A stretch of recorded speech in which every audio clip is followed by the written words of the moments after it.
Hello बच्चों, आजच्या या व्हिडिओमध्ये आपण क्लास 8चा जो 18 नंबरचा लेसन आहे सायन्सचा परिसंस्था 18 नंबरचा जो लेसन आहे परिसंस्था, ज्याला आपण इकोसिस्टम असे म्हणतो, हा लेसन इथे बघणार आहोत। ठीक आहे, तर हा जो लेसन आहे हा आपला 3 ते 4 पार्ट मध्ये इथे होणार आहे।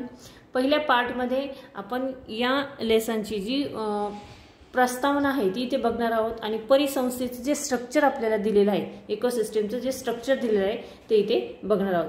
तर बघा, इथे सुरुवातीला आपल्याला 2 प्रश्न विचारलेले आहेत या लेसन मध्ये की तुमच्या सभोवताली कोणकोणते घटक आढळतात। ते आपल्या सभोवताली आपल्याला अनेक असे प्रचंड घटक आढळतात, जे जसे हवा आहे, पाणी आहे, प्राणी आहेत, पक्षी आहेत, फुलं आहेत, दगड आहेत। ठीक आहे, असे वेगवेगळे घटक आढळतात। आणि दुसरा प्रश्न म्हटलं की तुमचा या घटकांशी काही प्रत्यक्ष संबंध येतो का, विचार करा। तर आपला या प्रत्येक घटकाशी आपला प्रत्यक्ष असा संबंध हा येतच असतो। ठीक आहे, बघा इथे म्हटलंय की निसर्गात आढळणारे काही घटक इथे खाली दिलेले आहेत। इथे बघा खाली काही घटक दिले आहेत आणि त्यांचे सजीव व निर्जीव या गटात वर्गीकरण करा असं म्हटलेलं आहे। आता इथे कोणकोणते घटक आहेत? सूर्यप्रकाश आहे, सूर्यफूल आहे, हत्ती आहे, कमळ आहे, शैवाल आहे, दगड, गवत, पाणी, मुंगी, माती, मांजर, नेचे, हवा, सिंह। तर यामध्ये बघा 2 गटात आपलं वर्गीकरण करायचं सांगितलंय, सजीव आणि निर्जीव। सजीव म्हणजे काय? ज्या वस्तूंची वाढ होते। ठीक आहे, ज्या वस्तूंची वाढ होते, ज्या वस्तू आपल्याशी बोलतात, चालतात, ठीक आहे, यांना आपण सजीव म्हणतो। आणि ज्या वस्तू एका जागेवरून दुसऱ्या जागेवर जाऊ शकत नाही, त्या स्वतः हलू शकत नाही, डोलू शकत नाही, आहे तशाच असतात, ज्या बोलू शकत नाही त्यांना आपण निर्जीव म्हणतो। ठीक आहे, आता इथे म्हटले सूर्यप्रकाश। आता सूर्यप्रकाश हा कशामध्ये येतो? तर निर्जीव मध्ये येतो। सूर्यफूल हे सजीव मध्ये येईल, हत्ती सजीव, कमळ सजीव। आता कमळ, तुम्ही म्हणता की कमळ कसं आपल्याशी बोलतं का? तर नाही, पण कमळ हे जरी फूल असलं तर त्याची वाढ होते। ठीक आहे, शैवाल, नंतर दगड हे निर्जीव मध्ये येणार, त्यानंतर गवत, पाणी, मुंगी या प्रकारे।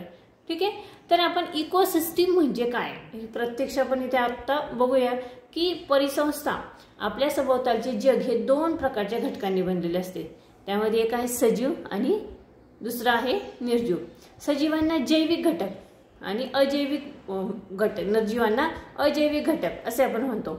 तर या सजीव व निर्जीव या घटकांमध्ये सतत आंतरक्रिया घडत असतात। सजीव म्हणजे बायोटिक आणि निर्जीव म्हणजे अबायोटिक। तर सजीव यांचा अधिवास किंवा पर्यावरणीय घटक यांच्यात परस्पर संबंध असतो। या अन्योन्य संबंधातूनच जो वैशिष्ट्यपूर्ण आकृतीबंध निर्माण होतो त्यास आपण परिसंस्था असे म्हणतो। जैविक अजैविक घटक तसेच त्यांची परस्परांशी होणारी आंतरक्रिया ही मिळून एक परिसंस्था तयार होते। ठीक आहे, तर ही परिसंस्था, ह्याचं स्ट्रक्चर आपण इथे बघूया। इकोसिस्टम हिचे 2 भाग आहेत, अजैविक घटक आणि जैविक घटक। अजैविक घटकामध्ये भौतिक घटक आणि रासायनिक घटक असे 2 घटक आहेत। अगोदर आपण इथे जैविक घटकाचं वर्गीकरण करूया की जे अजैविक घटकामध्ये भौतिक घटक आणि दुसरे आहे रासायनिक घटक। भौतिक घटकामध्ये हवा, पाणी, बाष्प, खनिजे, मृदा, भूरचना, सूर्यप्रकाश हे सर्व कशात आले? भौतिक घटकामध्ये आले। आणि रासायनिक घटकामध्ये असेंद्रिय आणि सेंद्रिय असे परत 2 भाग पडतात, असेंद्रिय आणि सेंद्रिय। असेंद्रियामध्ये जे वायू आहेत म्हणजे हायड्रोजन, ऑक्सिजन, नायट्रोजन, कॅल्शियम, लोह, सोडियम, पोटॅशियम हे असेंद्रिय पदार्थांमध्ये येतात। आणि सेंद्रिय पदार्थांमध्ये येतात प्रथिने, त्यानंतर कर्बोदके आणि स्निग्ध पदार्थ। ठीक आहे, स्ट्रक्चर बघा, आपण अगोदर काय बघितलं की परिसंस्थेतील पहिला पार्ट आहे अजैविक घटक। अजैविकचे पण 2 भाग होतात, भौतिक घटक आणि रासायनिक घटक। आता भौतिक घटकामध्ये कोणकोणते घटक येतात? हवा, पाणी, बाष्प, खनिजे, मृदा, भूरचना, सूर्यप्रकाश। ठीक आहे, त्यानंतर रासायनिक घटकाचे परत 2 भाग पडतात, असेंद्रिय आणि सेंद्रिय। असेंद्रिय घटकामध्ये हायड्रोजन, ऑक्सिजन, नायट्रोजन, कॅल्शियम, लोह, सोडियम आणि पोटॅशियम। आणि सेंद्रिय पदार्थांमध्ये प्रथिने, कर्बोदके आणि स्निग्ध पदार्थ। ठीक आहे, आता त्यानंतर आपण जैविक घटक हा भाग इथे बघूया। जैविक घटकामध्ये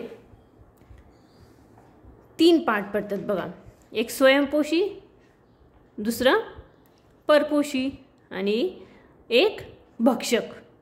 स्वयंपोषी, परपोषी आणि भक्षक. स्ट्रक्चर बघा तुम्ही.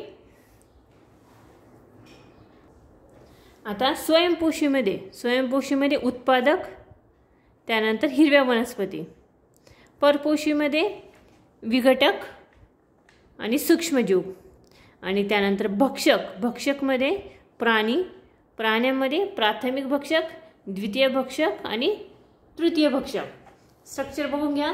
जैविक घटकामध्ये 3 घटक सांगितले, स्वयंपोषी, परपोषी आणि भक्षक.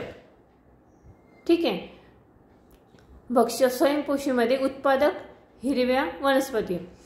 त्यानंतर परपोषीमध्ये विघटक, सूक्ष्मजीव. आणि भक्षकमध्ये प्राणी.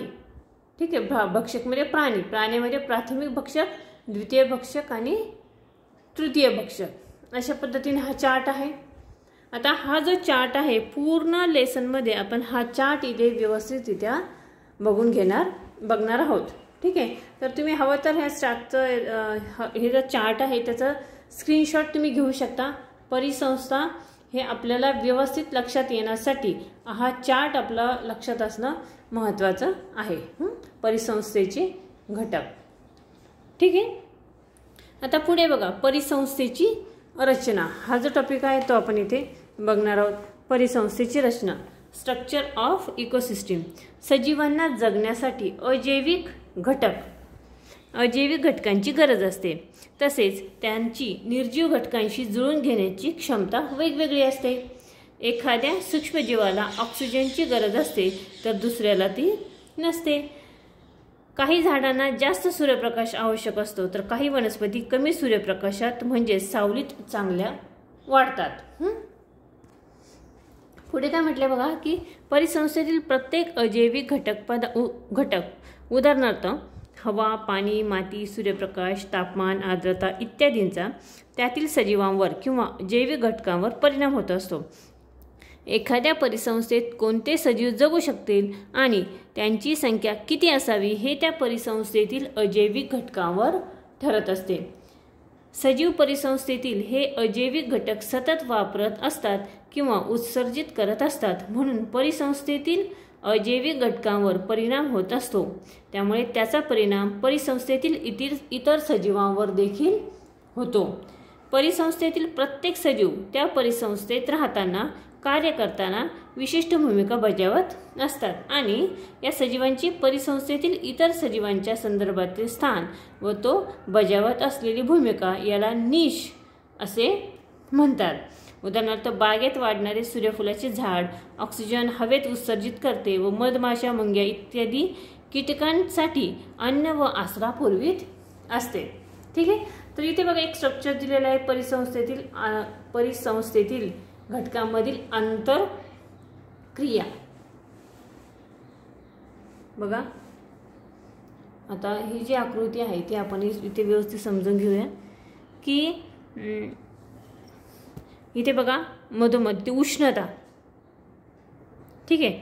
इथे काय म्हटलंय, अजैविक घटक आहेत, इथे जैविक घटक आहेत, जैविक घटक. ठीक आहे. आता हे आपण स्ट्रक्चर समजून घेऊया. इथे सुरुवातीला बघा, आता इथे आपल्याला काही झाडे दिसतात. ठीक आहे. आता यांना सूर्यप्रकाश मिळाल्यानंतर ही झाडे वाढतात. आता याच्यात अजैविक घटक बघा, पोषक द्रव्ये, सौर ऊर्जा, कार्बन डायऑक्साईड, नत्र, जल, खनिजे इत्यादी ह्यापासून अजैविक घटक. त्यानंतर परत प्रकाश संश्लेषणामुळे अन्न निर्मिती होते. जैविक घटक, वनस्पती उत्पादक. ठीक आहे. त्यानंतर परत उष्णतेमुळे वनस्पतीपासून प्राणी अन्न ग्रहण करतात. त्यानंतर जैविक घटक, प्राथमिक, द्वितीय व तृतीयक. जैविक घटक इथे प्राणी, ती वनस्पती ते अन्न खातात. त्यानंतर ते द्रव्यमुक्त होतात. मृत शरीर ते मेल्यानंतर, ते प्राणी मेल्यानंतर परत त्यांची काय तयार होते, त्यांच्या मृत शरीरांची विघटन होते आणि त्याच्यापासून परत इथे वनस्पतींची उगण्याची क्रिया होते आणि परत हे सर्कल त्याच पद्धतीने चालू होतं. याला परिसंस्थेमधील घटकांची आंतरक्रिया असे म्हणतात. आता वरील आंतरक्रियेत सूक्ष्मजीवांची भूमिका काय आहे आणि अजैविक घटक उत्पादकांना कसे मिळतात. भक्षक कुठून अन्न मिळवतात. हे आपल्याला इथे बघायचं आहे। बहुतेक परिसंस्था अत्यंत गुंतागुंतीच्या ह्या असतात आणि त्यामध्ये विविध जीवजातींचे संस्थापक व गुणात्मक असे प्रचंड वैविध्य आढळते। आपल्या भारत देशासारख्या उष्णकटिबंधीय देशामध्ये व उष्णकटिबंधीय भागातील परिसंस्थांमध्ये केवळ काही मोजक्या जातीचे केवळ मोजक्या जातीचे सजीव सर्वत्र मोठ्या संख्येने आढळून येतात।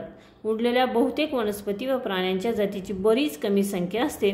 काही जातींमध्ये तर संख्या फारच कमी असते। पृथ्वीवर विविध प्रकारच्या परिसंस्था आहेत। प्रत्येक ठिकाणची परिसंस्था वेगवेगळी असते। उदाहरणार्थ जंगल, तळे, सागर, नदी इत्यादी परिसंस्थेचा आकार, स्थान, हवेची स्थिती, वनस्पती व प्राणी प्रकार या वैशिष्ट्यानुसार परिसंस्थेचे काही प्रकार आहेत। आता ते कोणकोणते प्रकार आहेत ते आपण पुढच्या व्हिडिओमध्ये त्याला सुरुवात करणार आहोत। ठीक आहे, आजचा हा व्हिडिओ आपला फक्त प्रस्तावनेचाच होता आणि परिसंस्थेचे जे स्ट्रक्चर आहे ते आपण आजच्या व्हिडिओमध्ये इथे बघितलेलं आहे। हा व्हिडिओ कसा वाटला कमेंट्स करून नक्की कळवा। व्हिडिओ आवडला तर व्हिडिओला नक्की लाईक करा, शेअर करा। चॅनलवर नवीन असाल तर चॅनल सबस्क्राईब करा। पुन्हा भेटूया पुढच्या व्हिडिओमध्ये।